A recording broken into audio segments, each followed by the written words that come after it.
तो अस्सलाम वालेकुम। आज की मेरी वीडियो है आज कल जिस तरह पाकिस्तान में मरदम शुमारी चल रही है इसके बारे में। बेसिकली मरदम शुमारी है क्या और इसके बारे में लोगों की कन्फ्यूजन क्या है।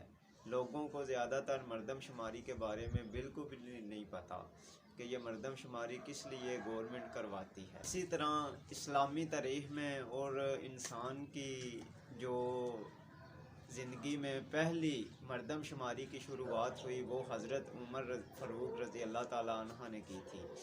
बेसिकली उनका जो मकसद था आज उसी मकसद के साथ इस मरदम शुमारी को चलाया जा रहा है।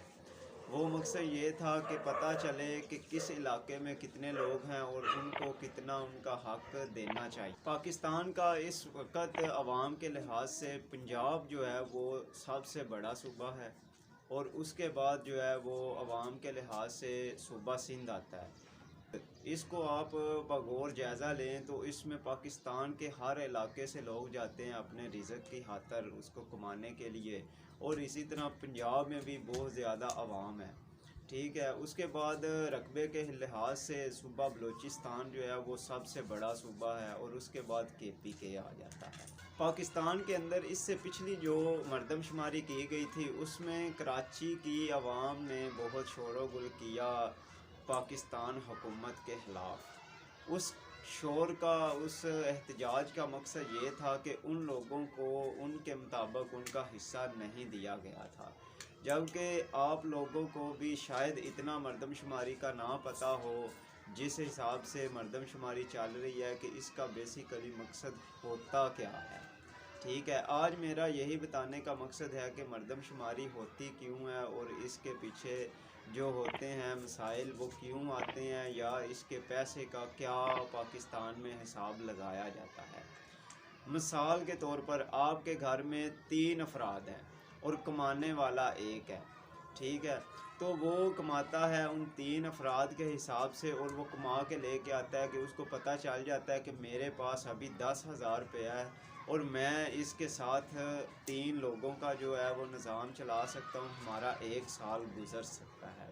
ठीक है, उसके बाद उस घर में कुछ और अफराद इंटर हो जाते हैं, चाहे वो मेहमान हो जाए या उस घर के कुछ अफराद आ जाते हैं। उस बंदे के पास 10,000 रुपये हैं जिसके साथ उसने साल गुजारना है। अब उन अफराद की तादाद बढ़कर हो जाती है 5 या 8 हो जाती है। इसी तरह वो जो खर्चा है वो डिवाइड हो जाएगा, वो खर्चा ज़्यादा हो जाएगा, खाने वाले ज़्यादा हो जाएंगे और खर्चा उतना ही रहेगा। आमदन जो है वो उतनी रहेगी जिसमें उन्होंने गुजारा करना है, तो उस घर का निज़ाम जो है वो दरम भरम हो जाएगा।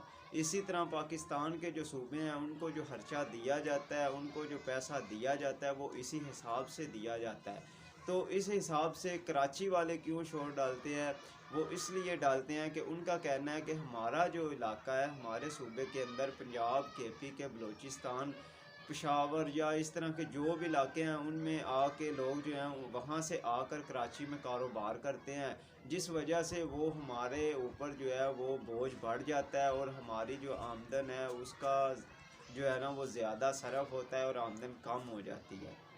इसी हिसाब से पंजाब के अंदर भी खर्चा दिया जाता है और इसी हिसाब से दूसरे सूबों में भी खर्चा दिया जाता है, जिसका जो है वो अंदाज़ा लगाना होता है गवर्नमेंट हुकूमत ने और वो फिर बताती है। इसीलिए मरदमशुमारी करवा के वो आवाम का सारा जो है वो निज़ाम देखा जाता है, लिख पढ़त की जाती है और उस हिसाब से उनको खर्चा दिया जाता है। ठीक है, आज का मेरा बताने का मकसद यही था। मिलते हैं अगली वीडियो में। अल्लाह हाफिज़।